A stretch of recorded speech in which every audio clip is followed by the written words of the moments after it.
지난 시간에 우리는 이스라엘 백성이 홍해 바다 앞에서 몰살당할 위기에 처해 있었지만 하나님께서 기적적으로 건져주신 아주 흥미롭고 놀라운 이야기를 살펴보았습니다.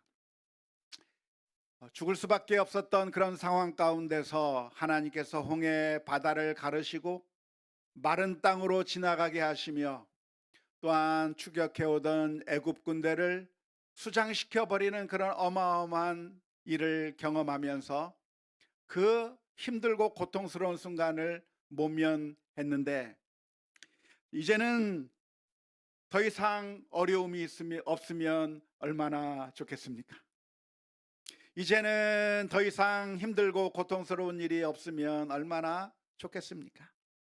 하지만 산 넘어 산이라고 하는 우리들의 인생처럼 이스라엘 민족이 가는 그 길에는 또 다른 어려움이 기다리고 있었습니다.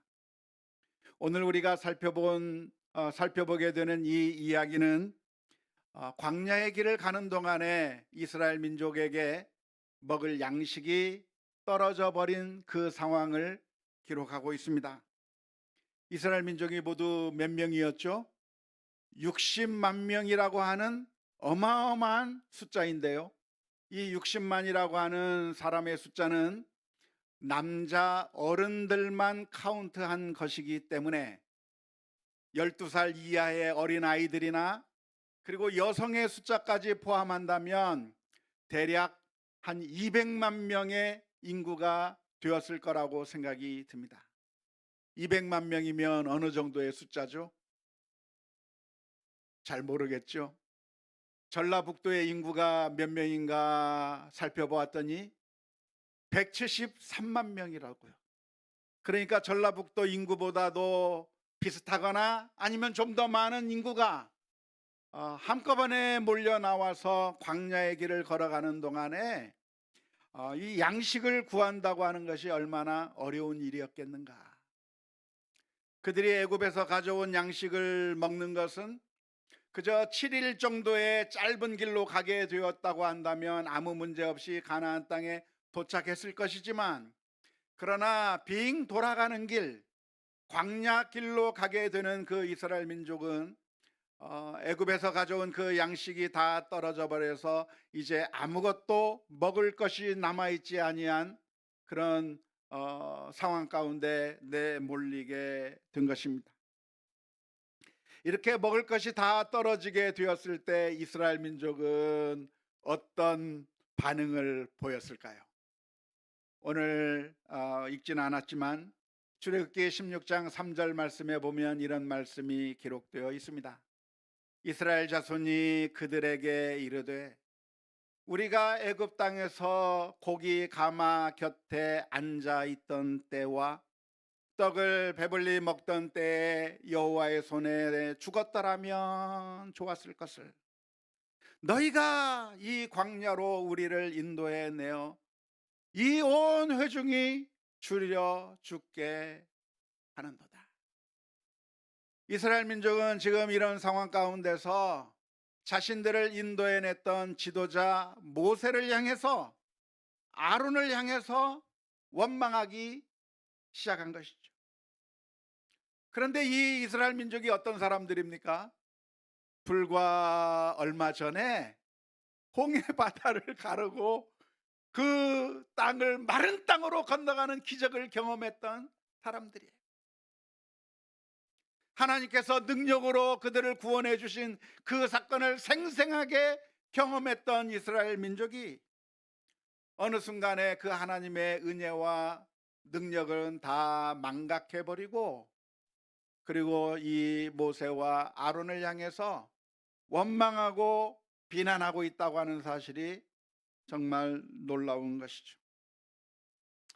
하지만 이러한 하나님의 은총, 하나님의 능력에 대해서는 쉽게 잊었던 이스라엘 민족이 무엇은 기억하고 있어요? 애굽 땅에서 먹었던 것은 기억하고 있는 것이죠.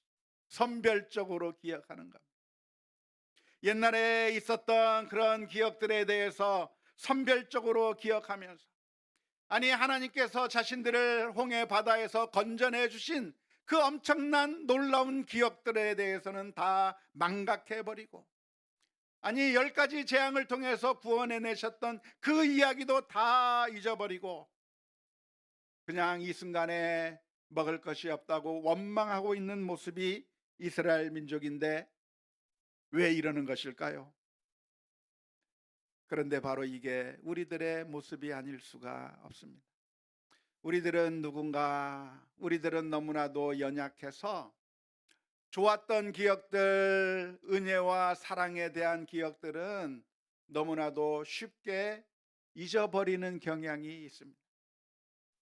사람들과의 관계에서도, 친구와의 관계에 있어서도, 그리고 하나님과의 관계에 있어서도 지금까지 좋았던 것이 너무나도 많은데, 너무나도 많은 그 좋은 것들이 있음에도 불구하고 한 가지 마음에 들지 않으면 모든 것을 다 잊어버려요. 친구가 원수가 되어버리고, 나에게 그렇게 은혜를 베풀어 주었던 사람이 조그만 잘못했다고 원수가 되어버리고, 전혀 그 따뜻했던 그 좋았던 기억들에 대해서는 전혀 기억하지 못하는 게 어쩌면 인생의 연약한 모습이라고 할 수밖에 없는 것이죠. 지난 시간에 말씀드렸던 것처럼 이 순간에 먹을 것이 떨어졌다고 모세와 아론을 향해서 원망하는 것은 옳은 일일까요? 옳지 않은 일일까요? 옳지 않은 일입니다. 정당하지 않습니다. 왜 정당하지 않습니까?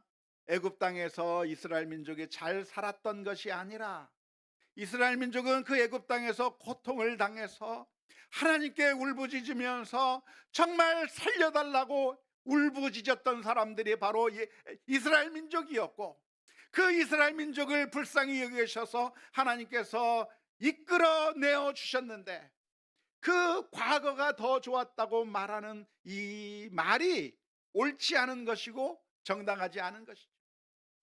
더 나아가서 이렇게 모세와 아론을 향해서 원망하는 것은 유익하지도 않다고 말씀을 드렸습니다. 전혀 유익하지 않습니다. 원망한다고 해결이 됩니까? 비난한다고 해결이 됩니까? 이 순간에 서로 싸우고 다툴 것이 아니라 서로 격려하며 서로 품어주며 우리의 문제를 해결하기 위해서 같이 머리를 맞대고 함께 노력해야 될, 서로 사랑해야 될 사람들이 서로를 향해서 원망하고 손가락질하고 비난하는 것은 전혀 실익이 없는, 이익이 없는 헛된 모습이라 말하지 아니할 수가 없는 것이죠. 지난 시간에 그 점에 대해서 살펴보았는데요, 오늘 말씀에서는 여기에 더해서 한 가지 더 살펴보았으면 좋겠습니다. 그것은 이렇게 원망하는 것은 무엇인가? 불신앙적인 행위였다고 하는 것입니다. 오늘 읽은 출애굽기 16장 8절 말씀을 보면 이렇게 기록되어 있습니다. 모세가 또 이르되 여호와께서 저녁에는 너희에게 고기를 주어 먹이시고 아침에는 떡으로 배불리시리니 이는 여호와께서 자기를 향하여 너희가 원망하는 그 말을 들으셨음이라. 우리가 누구냐? 너희의 원망은 우리를 향하여 함이 아니요 여호와를 향하여 함이로다. 지금 이스라엘 민족은 모세와 아론을 향해서 원망하고 있는 겁니다. 자신의 지도자를 향해서 원망하고 있는 겁니다. 그런데 그렇게 원망하는 것이 모세와 아론을 향해서 원망하는 것이 아니라 어떤 의미를 가지고 있다고요? 하나님을 원망하는 것이다. 이스라엘 민족을 인도해 내신 분이 모세가 아니라 하나님이잖아요. 하나님께서 여기까지 인도해 주셨잖아요.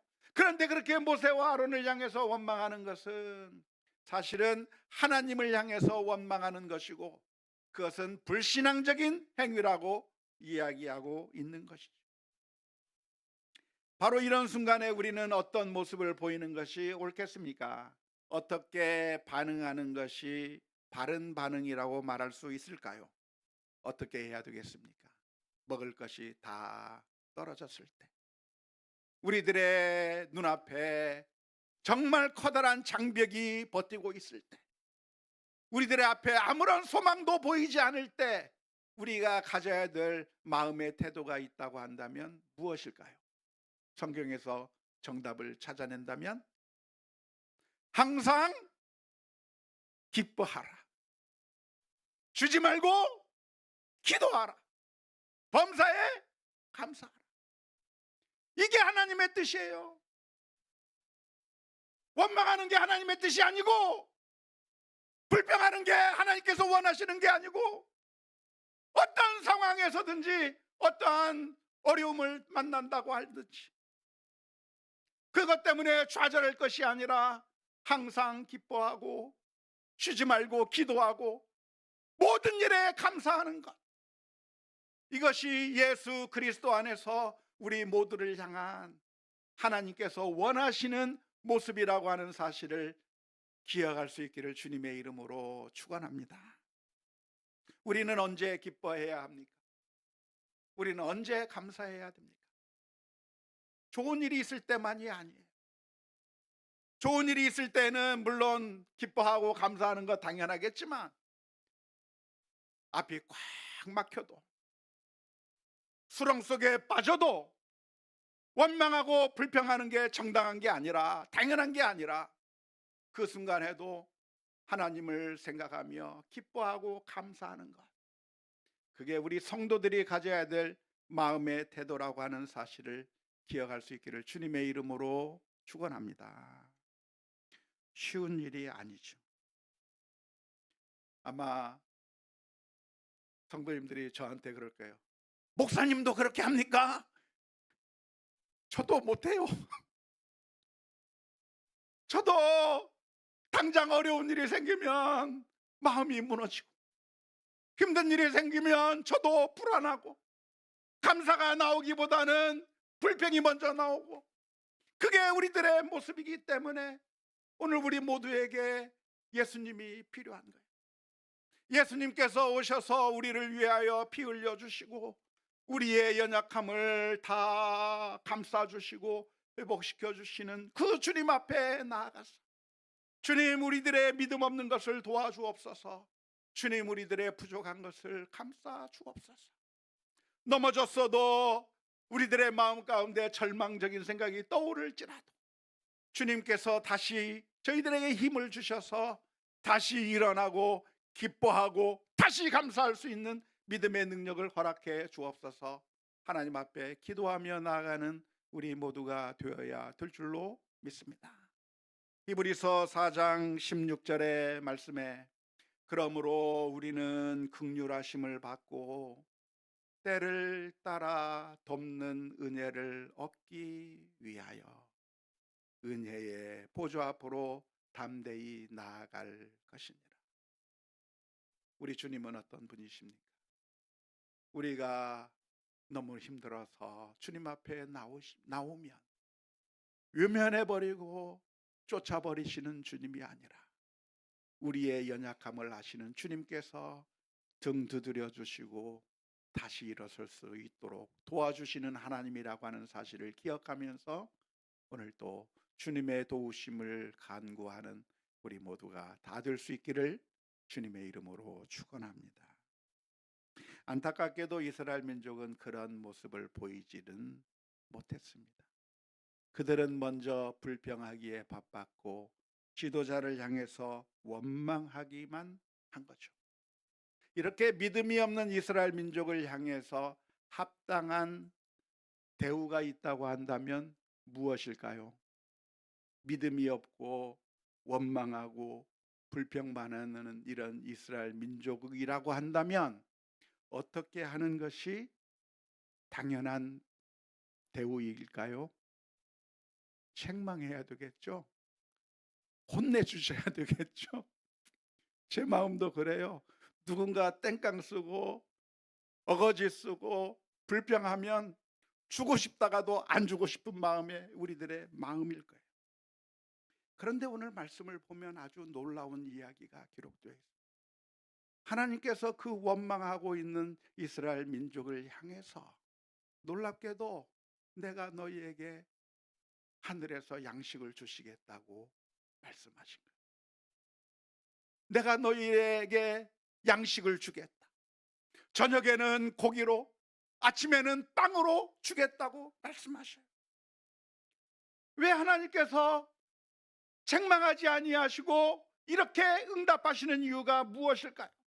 믿음이 눈꽃만큼도 찾을 수 없는 그 이스라엘 민족, 아니 불과 얼마 전에 홍해 바다를 건너는 그런 기적을 체험하고도 불평하고 원망하는 이런 배은망덕한 이스라엘 민족을 향해서 왜 하나님께서는 또다시 이런 놀라운 은혜를 베풀어 주시려고 하시는 것일까요? 이러한 하나님의 모습은 우리가 지금까지 생각해 왔던 공식과는 정반대의 모습입니다. 우리가 생각하는 공식은 뭔가요?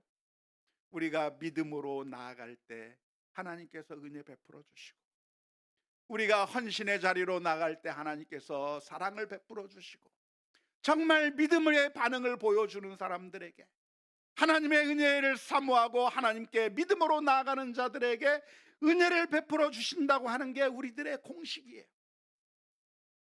믿음이 없으면 아무것도 얻지 못한다고 하는 게 우리들의 공식인데, 놀랍게도 하나님께서는 원망하고 불평하고 있는 이런 이스라엘 민족에게 그들을 심판해버리고 끝내시는 것이 아니라 오히려 만나를 베풀어 주시겠다 말씀하시는 이유가 무엇이겠습니까?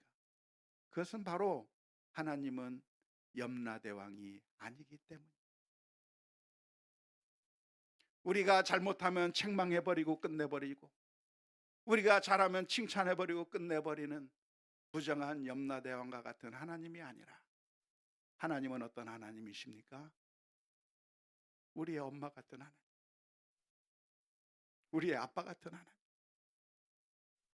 우리 자녀들을 위해서라고 한다면 모든 것을 다 내어주기 원하시는 그런 우리들의 부모님처럼, 하나님은 우리를 너무나도 사랑하시기 때문에 하나밖에 없는 그 아들을 십자가에 내어주시기까지 사랑해 주신 그 하나님이시기 때문에, 이스라엘 민족 정말 인간적으로 보면 너무나도 마음에 안 드는 민족이에요. 인간적으로 보면 배신하는 민족이에요. 하나님의 은혜를 전혀 모르는 민족이에요. 그런데 그 하나님께서 그 이스라엘 민족을 내팽개쳐 버리시는 것이 아니라 놀랍게도 은혜를 베풀어 주시는 모습이 오늘 본문의 말씀 가운데 기록되어 있는 것이죠. 이번에 홍수가 나서 많은 사람들이 어려움을 당하게 되었다고 하는 뉴스를 이번 주 내내 보게 되면서 너무나도 안타까웠습니다. 뉴스를 보고 있는데 그 뉴스에서 나온 한 장면이 참 제 마음을 사로잡았습니다. 어떤 사람이 홍수가 나서 집안의 모든 가재도구들 다 못 쓰게 되고 완전히 물에 잠기게 되는 그 상황 가운데서 어떤 사람이 그 집에서 빠져나오고 있는 그 장면을 어떤 기자가 찾아가서 인터뷰를 한 장면이었습니다. 그분이 무엇인가 가방 하나를 들고 안고 나오는 거예요. 그래서 물어봤어요. 죄송하지만 무엇을 들고 나오십니까? 그 안에 무엇이 있길래 이것을 들고, 그 안에 무엇을 들고 나오셨습니까? 마지막에 무엇을 들고 나왔느냐? 그 안에 뭐가 있었을까요? 금은 돈이 들어있었을까요? 땅 문서가 들어있었을까요? 뭐가 들어있었을까요? 그분이 대답하기를 우리 아들 노트북 들어있어요. 그리고 아이의 옷까지 챙겨 갖고 나왔대요. 우리 아들 대학생인데 레포트 써야 되는데 그 아이를 위해서 비 오는 순간에 뭘 갖고 나갈 것인가?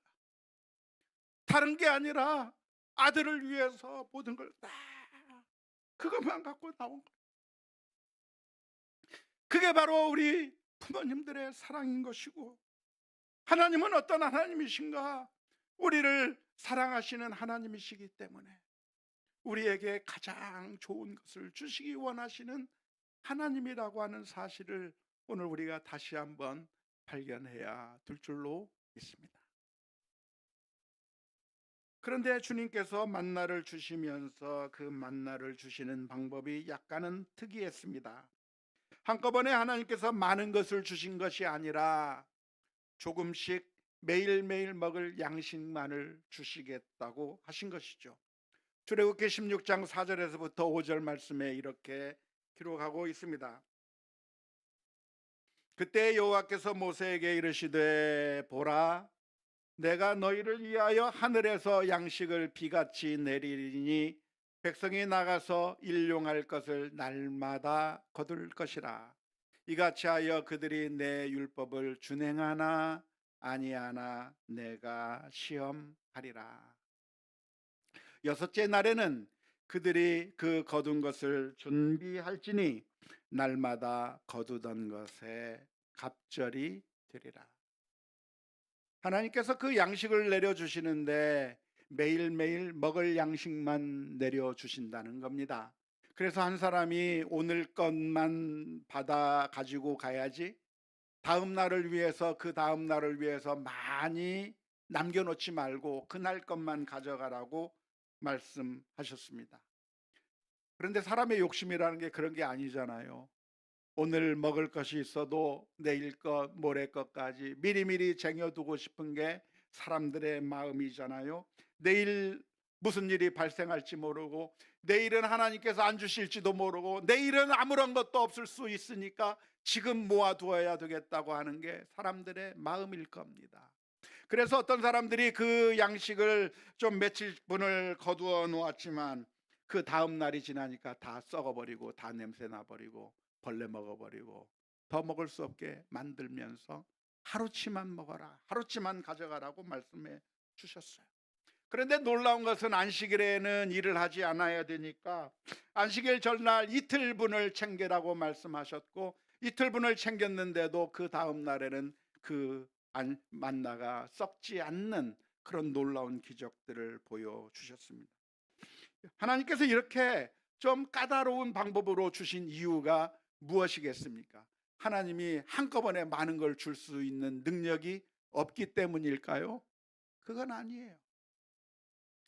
하나님이 하신다고 한다면 41분도 한꺼번에 내려주실 수 있고 쟁이게 하실 수도 있고, 하나님께서 하신다면 주택복권 맞게 해주실 수도 있고, 하나님께서 하신다고 한다면 갑자기 일확천금 가질 수 있게 만들어 주실 수도 있는 분인데, 그런데 왜 하나님께서는 그렇게 하지 아니하시고 이렇게 하시는가? 이유를 생각한다면 첫째는 그래야 골고루 모두가 다 공평하게 나누어 먹을 수 있기 때문인 것이죠.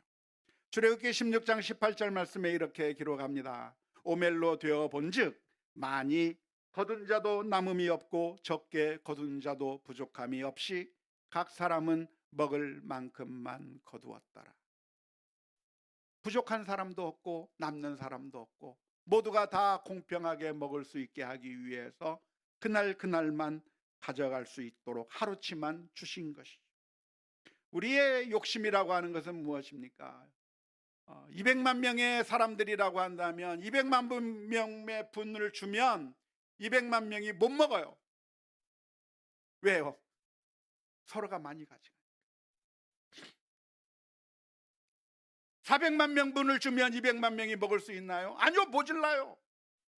한 사람이 많이씩 가져가 버리면 400만 명분어치를 줘도 200만 명이 먹을 수가 없어요.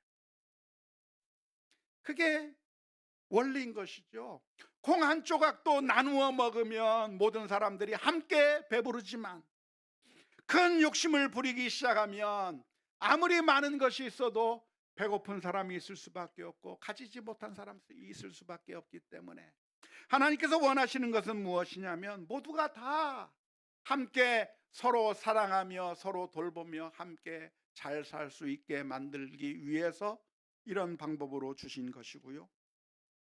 두 번째로 우리가 기억할 것이 있다고 한다면 우리가 사는 것이 빵으로 사는 게 아니라 하나님의 은혜로 산다고 하는 것을 기억하게 만들기 위해서입니다.